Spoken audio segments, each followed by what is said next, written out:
Hi everyone and welcome to the Learning Curve. This video represents a continuation of my special series in assisting middle school students in grade 8 to prepare for upcoming SBAC examinations. The questions are very practical, very applicable, and also represents actual SBAC questions. The first question that we have here is the graph of y equal 3x minus 5 passes through which point?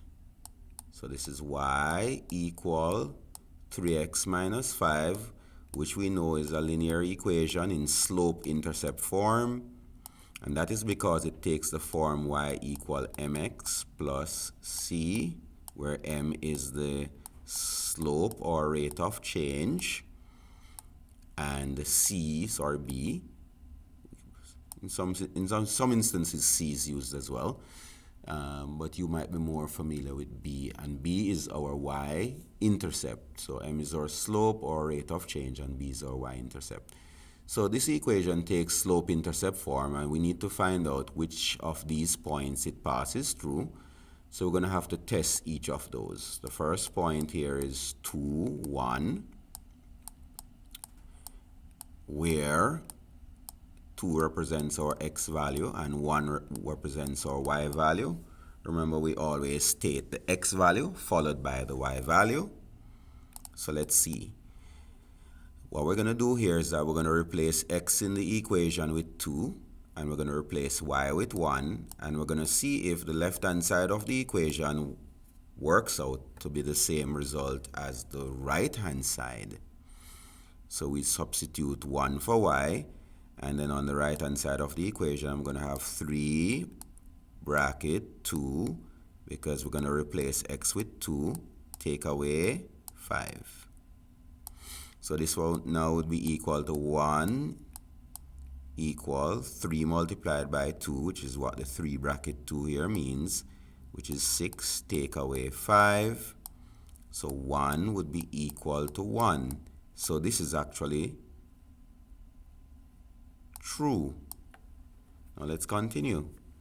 Let's look at b. And b is 0, 5, where 0 is our x value and 5 is our y value. So what we're going to do is that where we have y in this equation, where we have y, we're going to replace it with 0. And we're going to see if the right-hand side also works out to 0. So this will be 3, open bracket, 0, take away 5, which is going to be 0 equal 3 multiplied by 0 here is 0. And so I'm going to have 0 take away 5, which is going to be minus 5 on the left side. So b is definitely not true. And then I'm going to move on to test c. b is not true because the left-hand side 0 is not equal. It does not work out to be the same value as the right-hand side, which is negative 5. Now for c, c is coordinates 1, negative 2, where 1 represents our x value and negative 2 represents our y value. So what we're going to do here now is that we are going to insert the x value of 1 wherever x is, and we're going to insert the y value of negative 2 wherever y is in this equation, the equation that we're given. So replacing y with negative 2 here gives me negative 2 equal, then we're going to have 3 multiplied by 1, take away 5. So negative 2 here is going to be equal to 3 take away 5. So what I have now is negative 2 equal to negative 2, because 3 take away 5 is negative 2. So C is also correct. So both A and C are actually correct answers. Now let's look at D. The coordinates for D here are negative 1 and 8.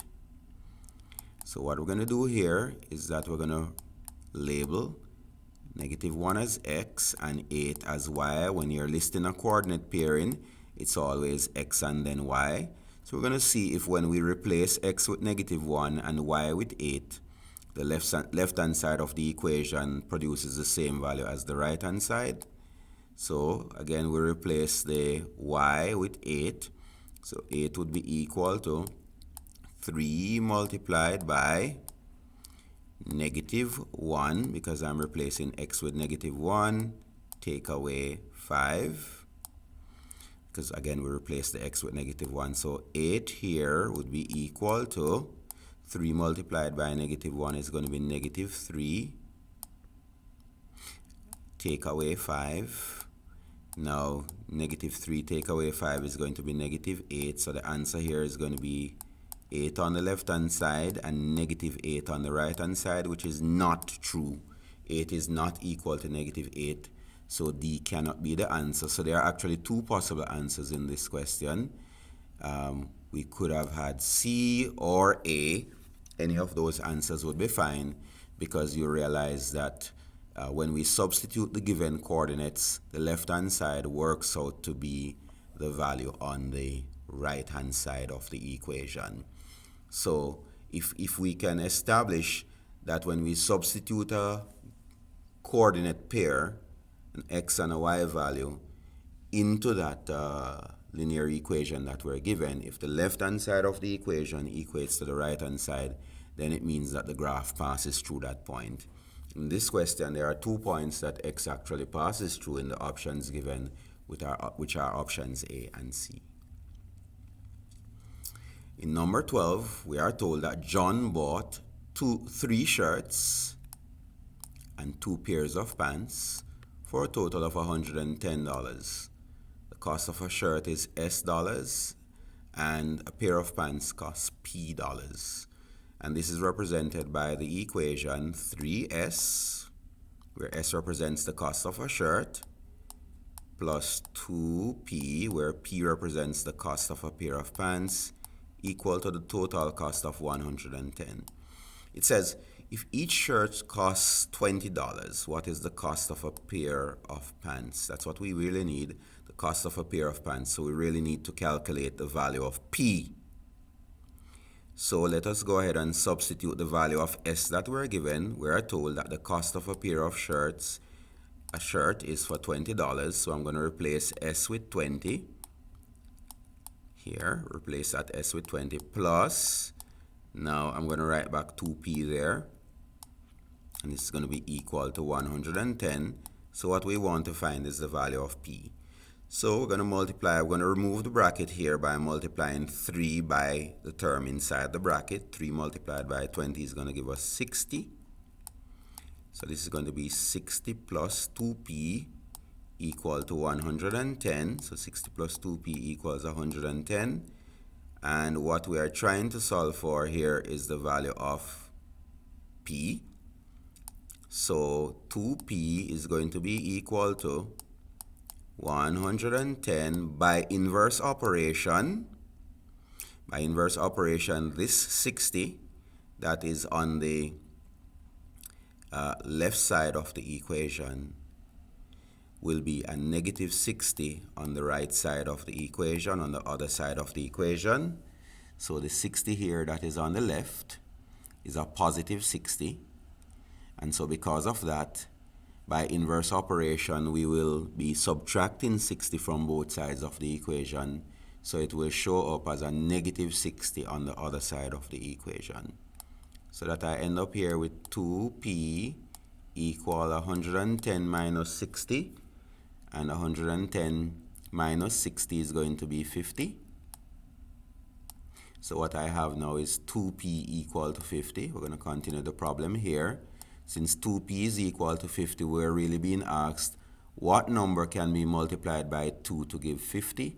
And that answer is obviously going to be 25, because 2 times 25 gives 50. And the formal way to do this is that because P is multiplied by 2, we'll divide by 2. We'll do the inverse of multiplication of by 2, which is division by 2. But what you do to one side of the equation, you must also do to the other side. So 2p divided by 2 would be equal to 50 divided by 2.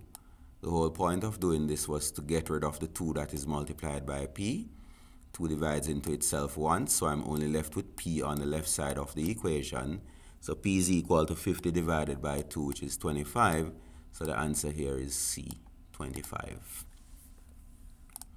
And that will be the end of this installment as I continue my series, my special series on SBAC preparation questions. In the next series, I'll be picking up with this particular question here.